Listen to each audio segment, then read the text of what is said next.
పేరు మీద థియేటర్ ఉంది. మోహన్ కృష్ణ గారికి థ్యాంక్ యూ వెరీ మచ్. మా బాలయ్య బాబు ఇక్కడ వచ్చి ఓపెనింగ్ చేశారు, ఎంతో సంతోషంగా ఉంది. మాకు ప్రసన్న గారు, మా సదానంద్ గారు వీళ్ళందరూ హెల్ప్ చేసి చాలా బాగా కట్టారు. ఈ థియేటర్ చాలా ఓల్డెస్ట్ థియేటర్. మళ్ళీ సిల్వర్ జూబ్లీ 78లో మళ్ళీ సిల్వర్ జూబ్లీలు పడతాయి. మళ్ళీ 100 600 సీట్స్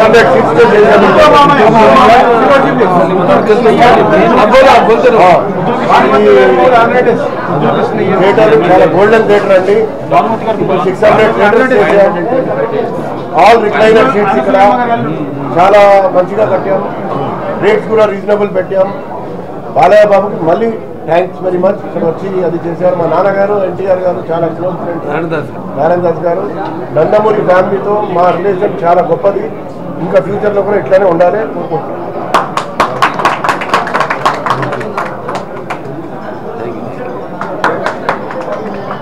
జై బాలయ్య, జై బాలయ్య.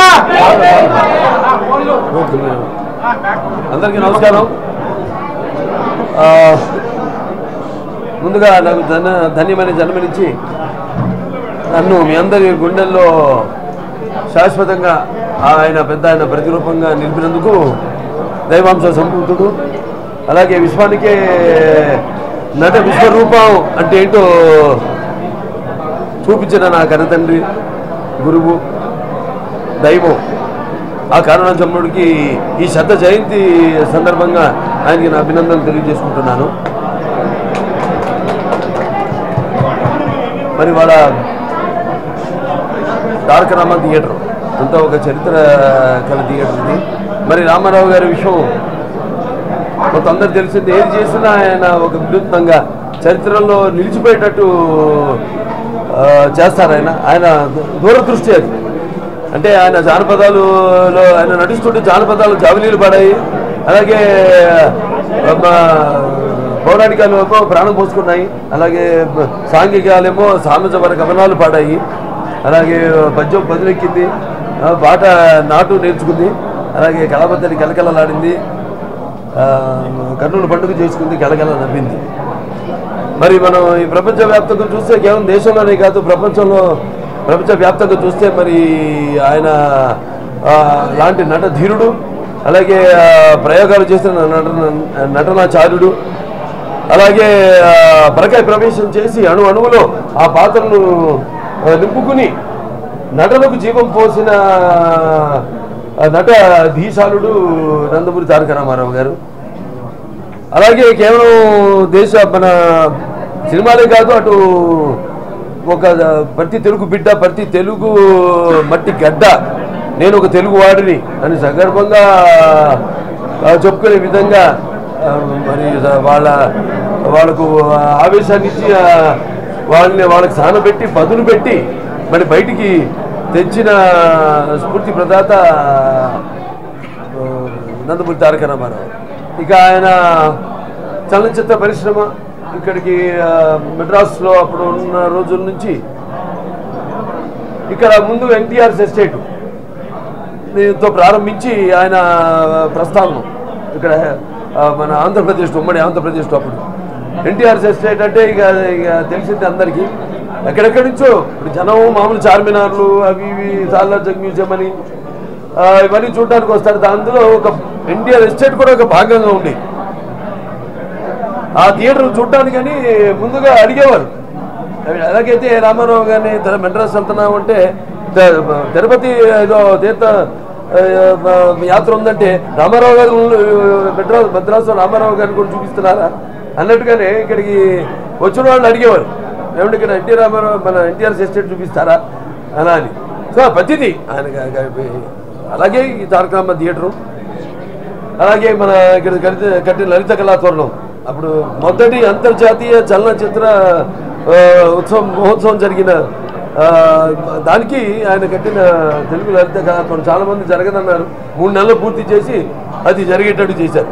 సరే, ఇప్పుడు తారక రామ థియేటర్ ఉంది. ఈ థియేటర్కి ఒక చరిత్ర ఉంది. ఎందుకంటే నేను Basava Taraka Indo American cancer hospital research ఇన్స్టిట్యూట్కి చైర్మన్ని. అది మా అమ్మగారి జ్ఞాపకార్థం అది కట్టిన ఆసుపత్రి, ఒక దేవాలయం. అలాగే ఇది ఒక దేవాలయం. ఎందుకంటే ఇది అమ్మగారు నాన్నగారు పేరు కలిసి వచ్చేటట్టు పేరు పెట్టి కట్టిన ఒక దేవాలయం. 78లో ఈ యొక్క థియేటర్ని ప్రారంభోత్సవం చేయడం జరిగింది. తర్వాత మా అక్బర్ సలీం అన్నారు కలితో. అందులో నాన్నగారు అక్బర్గా, నేను సలీంగా, దీపగారు అనార్కలిగా నటించడం జరిగింది. ఆ తర్వాత మళ్ళీ 95లో మళ్ళీ తిరిగి అనివార్య కారణాల వల్ల మళ్ళీ ప్రారంభోత్సవం చేయడం జరిగింది. ఇది మూడోసారి ఈరోజు. మరి థియేటర్కి ఎంతో చరిత్ర ఉంది. అంటే నేను ముందు చెప్పినట్టు ఎన్నో సినిమాలు, Don 570 almost 525 days Don cinema ఇక్కడ ఆడింది. అలాగే ఎన్నో సినిమాలు, నా సినిమాలు కూడా ఒక మంగమ్మ గారి మనోడు కానివ్వండి, లేకపోతే ముద్దుల మావయ్య కానివ్వండి, లేకపోతే ముద్దుల కృష్ణయ్య కానివ్వండి, ముద్దుల మేనల్లుడు అనుజీవ గారి అల్లుడు, అన్ని ముద్దుల కృష్ణయ్య అన్నీ కూడా భయంకరంగా బీభత్సంగా నడిచిన ఈ థియేటర్లో. అటువంటి ఆయన పెట్టిన ముహూర్తం. అప్పుడు ఇంకోటి గుర్తు వస్తుంది, అంటే నాకు సెంటిమెంటల్గా ఏంటంటే, నా అబ్బాయి మోక్షజ్ఞ తారక రామ తేజ కూడా నాన్నగారు ఇక్కడ ఈ థియేటర్లోనే ఆయన పేరు పెట్టడం నామకరణం చేయడం జరిగింది. మళ్ళీ ఈరోజు ఏషియన్ ఫిలిమ్స్ మా సునీల్ నాన్నగారు ఉన్నారు. వాళ్ళ నాన్నగారు నారాయణ దాస్ గారు ఈ మధ్యనే ఆయన మా పశుభైక్యం ఇవ్వడం జరిగింది. ఆయనకి నాన్నగారికి ఎంతో సన్నిహిత సంబంధాలు ఉండేవి. అటువంటిది మరి వాళ్ళ అబ్బాయి వాళ్ళ సునీల్ నాన్నగారు ఆ యొక్క పరంపరను భరత్ అని ఇంకో భరత్ నారాయణ వాళ్ళ పరంపరను ముందుకు తీసుకెళ్తున్నారు ఎంతో విజయవంతంగా. సో ఇదంతా ఎంతో కుటుంబ సభ్యులం. ఈరోజు ఇవాళ వాళ్ళ థియేటర్ కూడా వారి యొక్క పర్యవేక్షణలో ఈ థియేటర్ నడపడం చాలా సంతోషంగా ఉంది. ఈ యొక్క అనుబంధం ఇలాగే కొనసాగాలని కోరుకుంటూ సో ఒకసారి అన్నయ్య నందమూరి మోహన్ కృష్ణ ఆయన నా శుభాకాంక్షలు తెలుపుకుంటూ మళ్ళీ పాత రోజులు జ్ఞాపకాలు వస్తున్నాయి నాకు. ఆ కాలేజ్ రోజుల్లో ఈ థియేటర్ ముందు నుంచి ఇదే మా దారి స్టూడియోకి బైక్ వేసుకుని వెళ్ళేవాళ్ళం. రామకృష్ణ స్టూడియో అక్కడ ఉండేది హుషారాబాద్లో బిఎస్టీ క్రాస్ రోడ్స్లో. సో చాలా సంతోషంగా ఉంది. ఇంకా మంచి మంచి సినిమాలు రావాలి. దేనికి ఏంటంటే ఇప్పుడు సినిమాలకి రారు ఇది అదని ఉంది. నారాయణ గారు మంచి మాట చెప్పారు. సునీల్ నారాయణ గారు ఏంటంటే అందరికి అందుబాటు రేట్లు అన్నారు. అది చాలా ఆరోగ్యకరమైంది ఇండస్ట్రీకి. ఎన్నో మంచి సినిమాలు కూడా వస్తున్నాయి. కాకపోతే ఏంటంటే ఏది ఎంతమంది ఎంతవరకు ఎన్నిసార్లు థియేటర్కి వచ్చి చూస్తారు సినిమా అన్నది ఒక ప్రశ్న. ఎందుకంటే ఒక కాంపిటీషన్ ఉంది ఓటీటీ ప్లాట్ఫామ్ అన్నది సినిమా ఇండస్ట్రీకి. ఏదైనా నిర్మాతలు కూడా బాగా ఆలోచించి మంచి సినిమాలు తీయాలి. ఇప్పుడు దైనందిన కార్యకలాపాల్లో పడిపోయి అవసరాలతో పాటు ఈ సినిమాను కూడా ఒక మనిషి ఎంచుకున్నాడు ఒక సాధనంగా.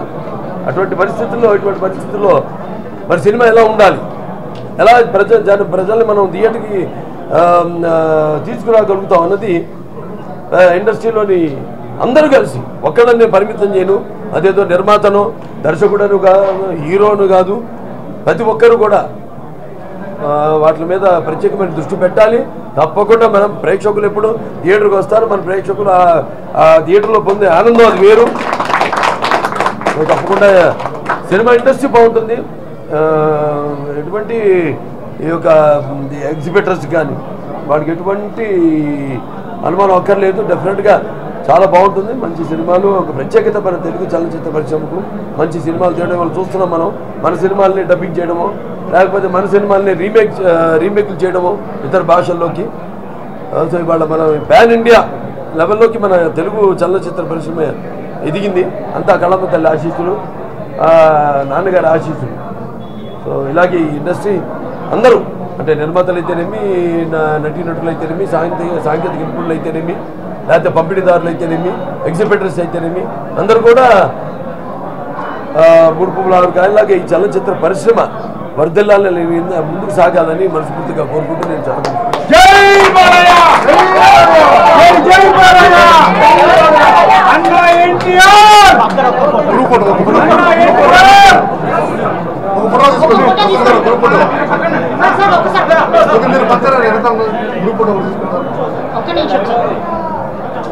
పక్క జరిపిండు సార్ హియర్ సార్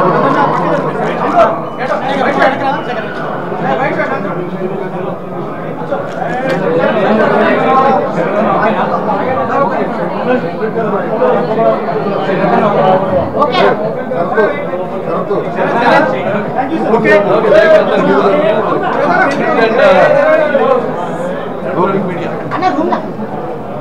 జై భారత్.